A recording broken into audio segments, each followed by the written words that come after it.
Hello అండి. ఈరోజు నోరూరించి గోంగూర నిల్వ పచ్చడి తయారీ విధానం చెప్తానండి. ఫస్ట్ 2 కట్టల ఎర్ర గోంగూర తీసుకోవాలండి. అది బాగా నీట్గా వాష్ చేసుకొని ఒక క్లాత్ తీసుకొని క్లాత్ మీద ఆరేసుకోవాలి.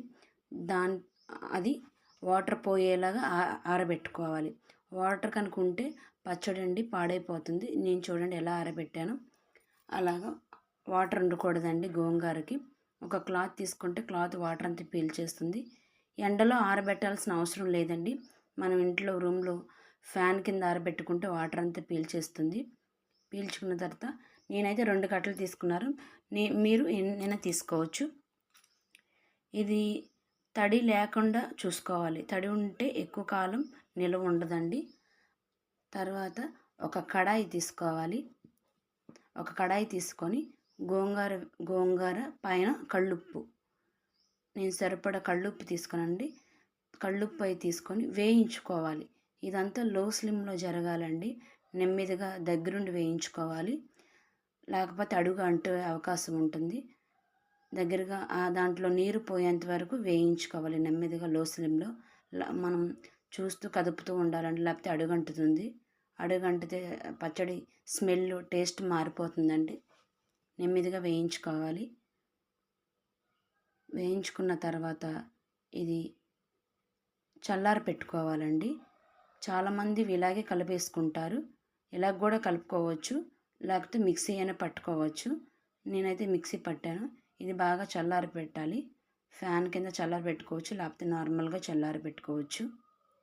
చల్లారి పెట్టుకున్న తర్వాత ఒక కడాయిలో ఆయిల్ తీసుకోవాలండి.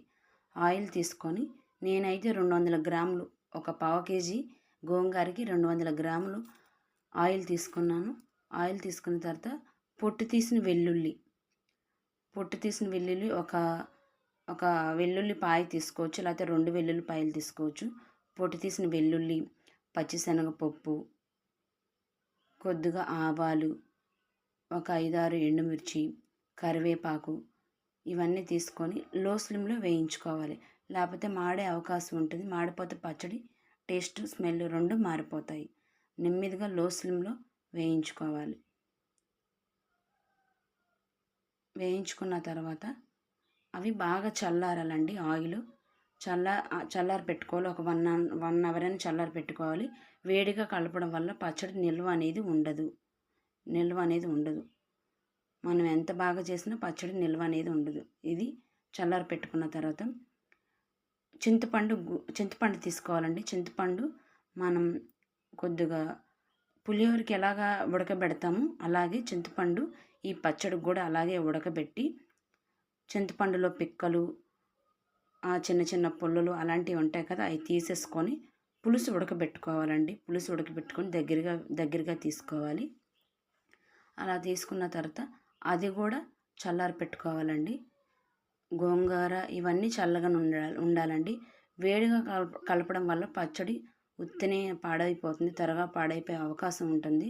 మనం ఎంత కలిపినా అది వృధా అయిపోతుంది. అందుకే అన్నీ చల్లారి పెట్టుకోవాలి. చింతపండు పులుసు కూడా చల్లారి పెట్టుకోవాలి. తర్వాత మనం గోంగూరని మిక్సీ పట్టిన గోంగూర, చల్లారపెట్టిన గోంగూర, చల్లారపెట్టిన చింతపండు పులుసు, 3/4 టేబుల్ స్పూన్ కారం, ఉప్పు, మెంతిపిండి, ఆవపిండి, ఆ చింతపండు పులుసు అనేది ఇవన్నీ మిక్స్ చేసుకున్న తర్వాత మనకి పోపు పెట్టిన ఆయిల్ తీసుకొచ్చి కలిపి మంచిగా మిక్స్ చేయాలి. నేనైతే కారం వేసుకున్నాను. మీరు ఎండుమిర్చి కూడా వేయించుకొని మిక్సీ పట్టి తీసుకోవచ్చు. అలా తీసుకోవడం వల్ల టేస్ట్ మారుతుంది. టేస్ట్ మారడం వల్ల ఏమి లేదండి, ఒకే టేస్ట్ ఉంటుంది, కొద్దిగా డిఫరెంట్గా ఉంటుంది.